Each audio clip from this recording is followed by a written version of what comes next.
working with you was not a one-off or a one weekend or a one essay review. That's not something that you do.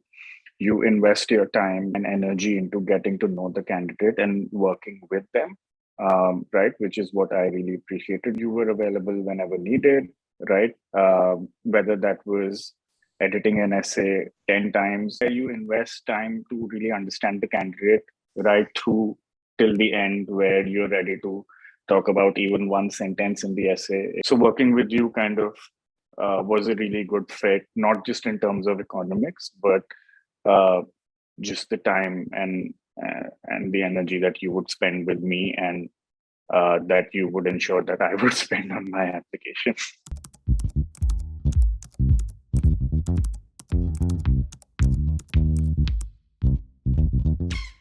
Hi everyone, this is Piyush Ranjan. I'm the founder of Management Masters. We are a boutique admissions consulting firm for the top MBA programs around the world. Today we have with us a very special candidate, Varun. Varun applied with us to multiple different schools, and literally he went on a killing spree for all these schools, securing admits from ISB, IIM Ahmedabad, and INSEAD. But without further ado, let's have Varun on this channel with us. And Varun, it's great to have you here. Absolutely amazing to talk to you and sort of hear about your journey of how you went through the MBA application process. But before we get into that, could you just provide a short introduction about yourself? Absolutely. Thank you, Piyush, for having me. Great to be back and great to talk to you again after a short gap, but always happy to do this. So yes, so born and raised in Delhi, but South Indian born and raised in Delhi. So, a bit of a cultural mismatch there, but did my schooling here, went on to do my undergrad from WITS, went on to do my master's from University of Michigan, worked for about a year in New York with Capgemini. And then I actually decided to kind of take the plunge and move back to India to join Deloitte, which is where I've been for the past 8 years. So that was a bit of a riskier move for me at the time, but it was a great opportunity because I was joining a team that was recently set up. So really been on that growth journey with the team, helping the team grow and also growing myself through that process. So, over the past couple of years, obviously with the pandemic, everyone's got thinking what to do, what next. And through that process and through that time, I also started to kind of think about what should I do next with my career. And that's when, I thought maybe MBA is the next logical step, and which is when I reached out to you. Sounds super amazing. And, could you tell us a bit more about what exactly your role was at Deloitte and what were you doing with Deloitte? Like what kind of a role did you play within the Deloitte team? Absolutely. So my role has evolved obviously through the years. When I joined, I was more into an individual contributor role, valuing financial instruments and derivatives for clients. Did that for a year or two, and then slowly graduated to more on the risk and analytics space. Helping clients build models, validate some of the models that they have, all in the risk space and regulatory compliance space. Obviously, being part of Deloitte and being part of sort of a consulting environment, you do above and beyond the client work as well, right? Which is, helping the leadership with internal strategic initiatives, or helping your partners with proposals and stuff like that. So really had a well-rounded experience through this journey. And obviously, as I grew in the team, I also managed small teams and helped set up engagements. So really, it's been from an individual contributor role to sort of managing projects, and from sort of a core finance role in terms of derivative valuation to a more broader analytics and data science role. So that's how my evolution has been. And at this stage, I thought maybe it might be, I kind of wanted to understand also how I could further broaden my experience and not just limit it to, data science within the field of risk, and see how I can maybe broaden that into more of a strategy role for clients. So that's kind of where an MBA kind of came to mind. That makes a lot of sense. And again, it's an incredible career journey that you've had. But I would really like to understand a bit more about why exactly did you feel that an MBA at this point of time would really add value to your career? Or how do you see it adding value to your career in general? Right. So obviously, I think, I was probably at the cusp where, 8 years experience at the time of application, where one was obviously, there's always in the back of your mind that time is running out, but that is one criteria, but not the main criteria. That will probably be, the last criteria. But probably the top one or two reasons why I would say that is my work was, again, was very niche, very focused in maybe one or two specific areas. And through my journey at Deloitte, I've kind of, as I mentioned before, dipped my hands into multiple things, and I enjoyed doing that. So I wanted to kind of take that step back, understand how I can do multiple things as part of my job as well, right? Not just doing something beyond my, core work, so to say. And also, I also realized that so my job was a bit technical in nature as well, where I was, as I said, involved in modeling and model building and things like that. So I also wanted to understand the business side of how those, the models that I built, or taking a step back, how analytics or data science in today's world is actually being considered, in the boardroom or by business people. So that was a big gap in my understanding knowledge. And I felt that it's probably the right time to kind of plug that gap and see how I can merge some of my technical background with the business skills that I gained to maybe have a slightly different career path than where I would have gone if I had not done an MBA. Okay, so it was, if I put it in different words, it was a mix of sort of trying to grow as a professional and building up your skills about businesses and different aspects of businesses, but also to sort of try and explore further new things that you could do at this point of time, at this stage in your career. Absolutely. Correct. Cool. So again, when you go back into the application phase, right? Obviously, once you've decided that you want to go into an MBA application, it comes with a lot of baggage, right? In terms of, there are multiple different steps that you have to do, right? So for example, the GMAT or the GRE prep, that's something that you have to do. There's no way you can skip that aspect. So with respect to the GMAT, especially from a candidate like you who had like 8 years of experience, you're probably in a very senior role within your organization. It's a very demanding role as well. How did you manage the time, or how did you sort of work on the GMAT to get your scores? Because the reason I ask this question is because we constantly receive a lot of questions from aspirants and candidates who want to apply for an MBA, but they're simply overwhelmed by the amount of work that it requires, especially the GRE or the GMAT prep, and balancing that with the career that they already have, right? Right. So if you could shed some light on how did you manage the GMAT preparation aspect, that would be great. Absolutely. So I had actually given my first GMAT attempt in 2015, I guess. And I had a sub 700 score. And when the pandemic hit, then, I was like, okay, I have my score valid for a few more months. Should I consider that or not? But I did not, because I knew I could do better. So towards the end of 2020 is when I really started thinking of, an MBA seriously and wanting to get the GMAT because my score had expired. And that thought process and just trying to get out of the inertia of work took me about a month. And I seriously started studying for GMAT from Feb 2021 onwards. And I gave my GMAT exam in August 2021. So it was a good 6-month period where I studied. Obviously, with work, it cannot be a concentrated effort where you go all out for 3 weeks or 4 weeks, and we don't get that kind of time off.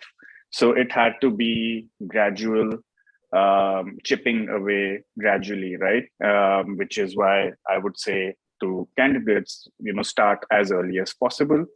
Looking back, I could have started earlier because the last 2-3 months I could have probably used to prep for my application and not really have the GMAT,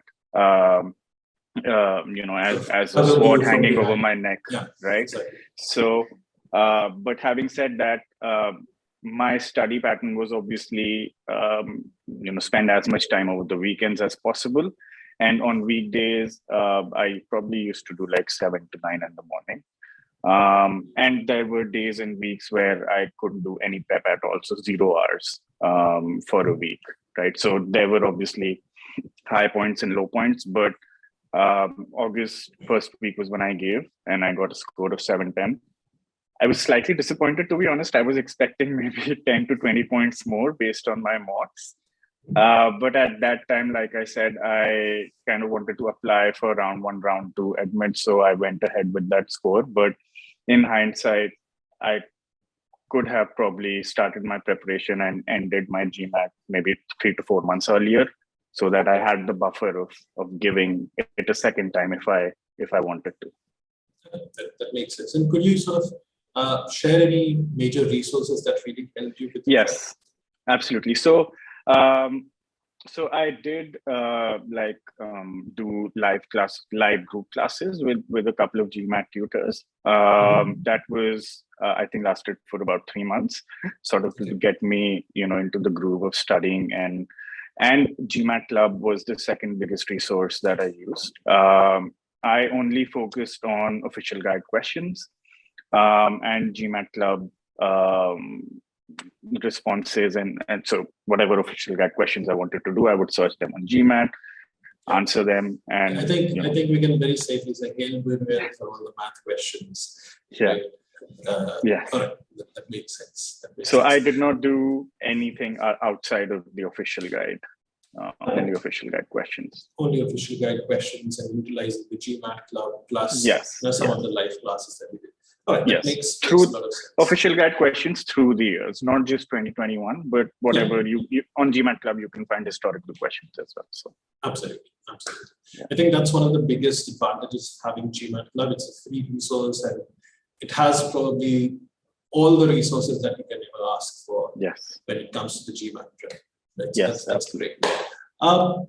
The second step, obviously, once you're done with your GMAT, the second step is obviously to sort of start choosing your B schools and where do you really want to apply to. So could you walk us through a bit about how did you go about selecting your B schools?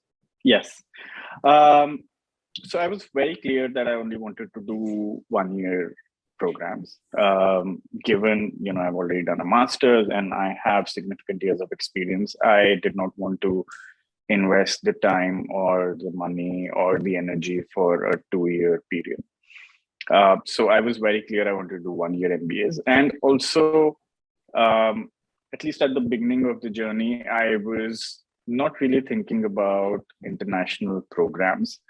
My focus was more on Indian programs. And hence, there were, so ISB was one of the top programs that I wanted to get into in the country. And then apart from that, I also, when I was researching, I figured out that IIMs have 1-year programs as well. So I kind of wanted to apply to the top 1 or 2 IIM A, B 1-year programs. But obviously, at the back of my mind, I always knew that there are 1 or 2 really great international 1-year programs. INSEAD was one of them that I should apply to, and probably I wanted to apply to, but I did not consciously put in that effort to research about the schools or really think about international schools consciously, at least at the beginning of my journey.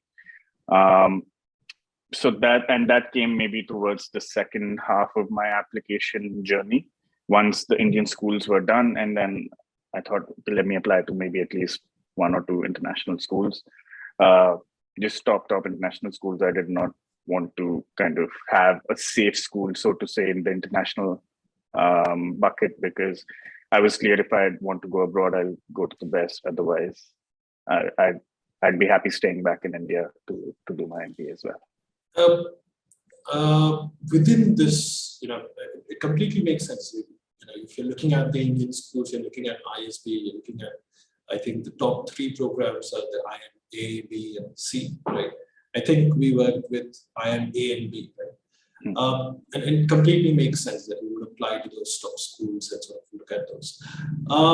But with ISB itself, you had a peculiar situation because you already had a previous admit, right? So did that sort of give you any apprehension while applying to ISB when you were doing that? Yes. So I remember we spoke about this. I had an admit from ISB back in 2016, I think, when the first time I gave my GMAT. And at the time, I decided not to go ahead with that admit. And 5 years later, I was applying again. So yes, at the back of my mind, I was a bit concerned that, that decision of not going may be held against me, because, once the admission committee might think that, okay, he did not come once, what's to say, he won't come again. So I was a bit apprehensive about that, but really happy to know that it wasn't that case. Yes. So they wanted you back again, and you did not go again. It was a tough choice. It was a very tough choice. Absolutely. I totally understand it. We've been through that journey. So, when you started working on the ISB application or the IIMs, could you just walk us through how was the preparation process, and what really did you work on which allowed you to sort of bring out your stories in those essays? So if you could sort of expand on that a little bit. Right.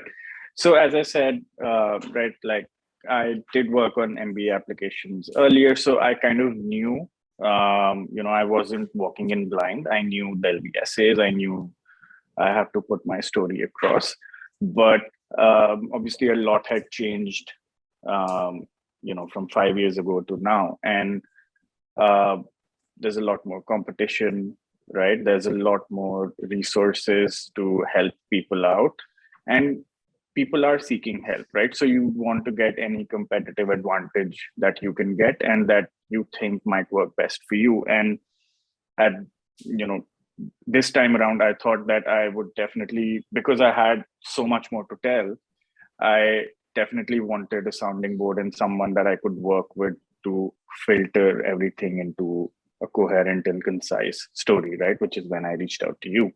And obviously, some of our sessions that we did even before writing the application, whether that was, the session on a career story or strengths and weaknesses, where, we did exclusive sessions on those, and resume building. So those sessions, I would say, were probably the building blocks where you have your pieces of the puzzle, and then it becomes relatively easier when you actually start writing the essays, because then you have 8 to 10 stories, or you have your different pieces that you can move around and frame your essays. So that was super helpful, I would say. And then obviously once we started with the essay process, the first couple of essays were super tough, but I would say once you have the first application done, it helps because you have a template ready, but you have to refine, you have to customize according to schools. And To be honest, the second or third application is when you actually hit your peak in terms of the essays and the quality of essays that you submit, because you iterate, you get new ideas, and you see what works and what doesn't. So um, my advice would be apply to your top school as your second or third application and not the first one. That's very interesting. It's very interesting advice, right? It also kind of makes sense that by the second or the third school that you actually end up applying, you would have very finessed essays as such. Yes. So that does make a lot of sense. That does sound very interesting. I don't think I'm in much favor of that though. But yeah, it does make a lot of sense. I think I'll have to sort of rethink a bit on this particular aspect. But yeah, when it comes to different schools do have different kind of questions, right? And even in the case of some schools, there are so many different questions. What would you suggest to candidates when they're approaching any particular essay to answer those essay questions, right? What would your suggestion be to, let's say, if you have a particular essay question, how should somebody approach writing those essays and working on those? Right. So even before starting the essays, I would say that it's important to research about the school, whether that's online or through forums or talking to students or alumni, whatever it is, because then you get a sense of what the school is looking for, right? Some schools may look for academic credentials. Some schools may not as much, right? Some schools may really give weightage to your all-round profile. So it really depends. So that would be step number one. And then approaching essays, I would say it again, you need to have for each essay, I would probably, and we discussed this, right, break down your essay, like literally understand what the question is asking for. 300, 400 words is not a lot to play around with. So every word matters. And whatever you write can be picked up for interviews as well. So you need to be comfortable and confident in what you write. It should be your story. You should write it. I would never advise anyone to kind of get it written by someone else. And obviously the structure should be, you have like any essay would, right? You have an intro, you kind of conclude well, and then you have your meaty middle part. So that's how you would kind of break down every essay. And it's not necessary that each essay has to be professional oriented. You read the question. If there's scope for you to bring in personal aspects outside of work, definitely do that, because that shows a very different side of your story and your profile. Everyone talks about their work, but if you have something to show that you've done outside, whether that's sports or music or any other interests that you have, or even your personal life stories that you may want to share, if they are impactful and strong, I would definitely recommend to use those for essays where there is scope to use personal, personal stories. That makes a lot of sense. What would you say? How did Management Masters sort of help you with this process of applying for your MBA applications? If let's say if I asked you something like, okay, what is the one biggest takeaway that you take away? One biggest takeaway that you take away from working with us, right? What would that be?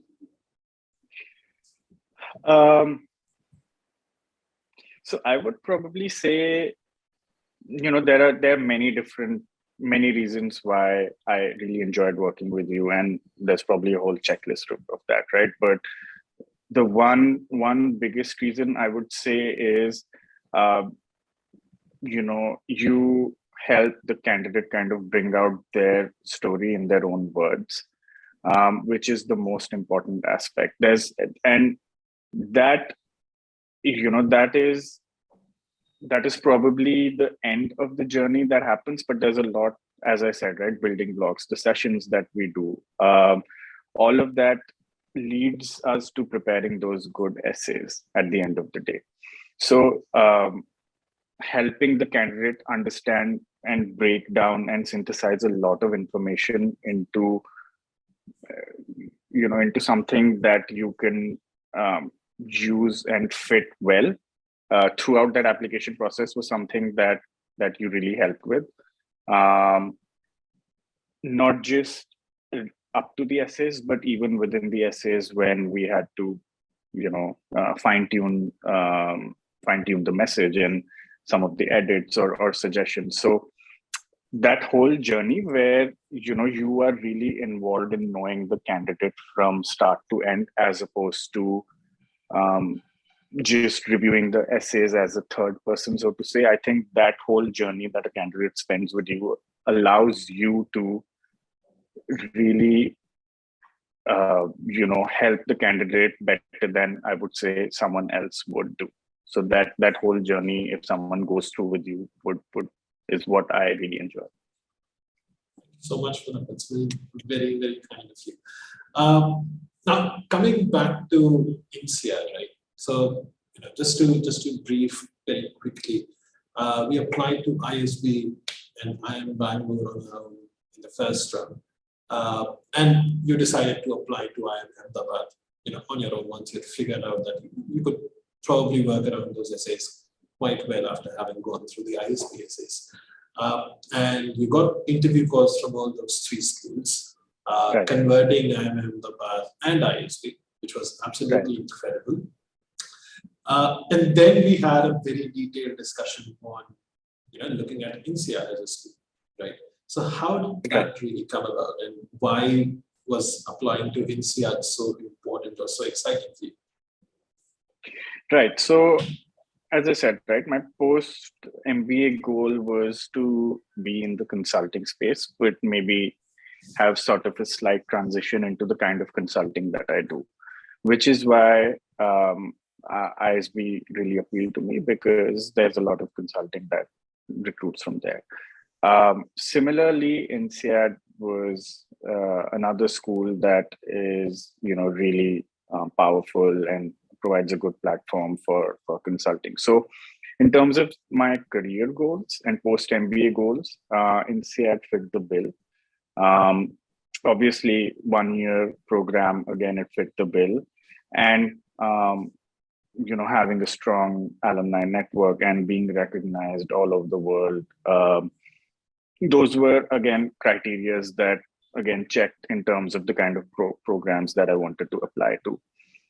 So, which is why I think INSEAD was a logical next school that I wanted to apply to, and probably one or two of the only international schools that I wanted to apply to, given my post MBA goal and the kind of program that I wanted to apply to. So now that you are going to INSEAD, what is the one thing that you are really, really excited about? I mean, it's really difficult to. I'd probably say the whole year. I don't know. It's really difficult to say one thing. It's very interesting to see the entire interview so far. You have been very, very composed and calm, and now we talk about what excites you at INSEAD, and you are all super happy and chirpy and excited. Yes, but that's probably also my defense mechanism, because somewhere deep down I'm a bit nervous as well, because it's a big step, right? So, but yeah, I mean, we've been, like any other school, we've had a WhatsApp and Telegram group chats and talking to people from all over the world, like literally all over the world. And there's a lot to do for international schools compared to Indian B schools in terms of the logistics. And, it can be as small as booking an international ticket to as big as searching your own housing and the visa process, and there's just a lot more logistics involved in terms of going abroad. So I'm in that process right now, and loans and whatnot. So that's an exciting journey on its own. But yes, getting to meet people from literally all over the world and spending 1 year with them is going to be interesting. All right, so thank you so much for that. Let's go into the rapid fire, because this is a bit more exciting part of the entire conversation that we have. We'll ask you very few questions, 5-6 questions, where we expect just very short 1-word or 1-sentence answers to you. Right. So this should be an interesting fun part. So let's start with the first question. What is the biggest myth about applying for MBA colleges or applications that you realize through your own journey?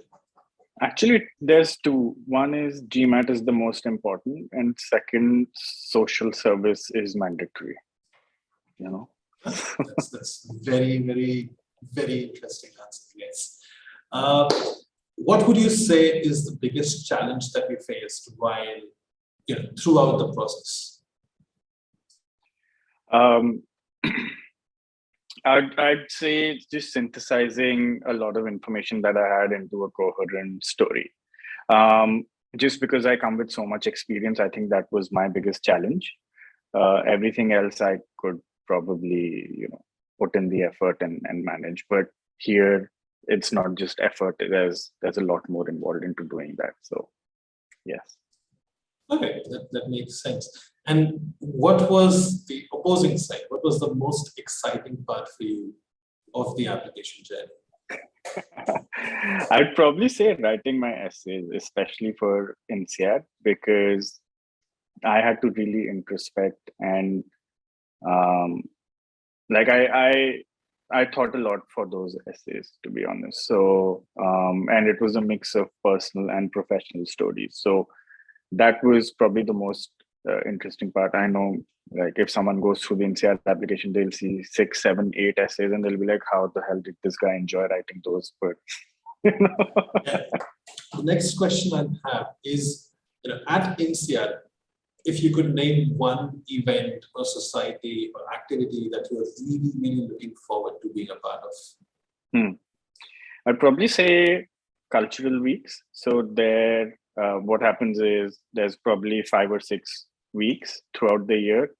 I'm not sure exactly, what frequency it is, but cultural weeks where representatives from each country, they come and they set up stalls and they, talk about their country's culture, food, history, and you can really understand where people are coming from. I think that's the one thing that maybe I'll be looking forward to the most. All right. So what is one piece of advice that you'd really like to give to aspiring candidates? Start early. Get your GMAT out of the way and give yourself at least 3 to 4 months, if not more, for the whole application journey, right? There are 2 things that you can do beforehand, which is GMAT and school research. So get those done. Thank you. And I think the final question that I have is, some feedback about Management Masters and working with us. I don't know what else I can say. I've already praised you so much throughout this whole video. No, but like I said, right, working with you was not a one-off or a one weekend or a one essay review. That's not something that you do.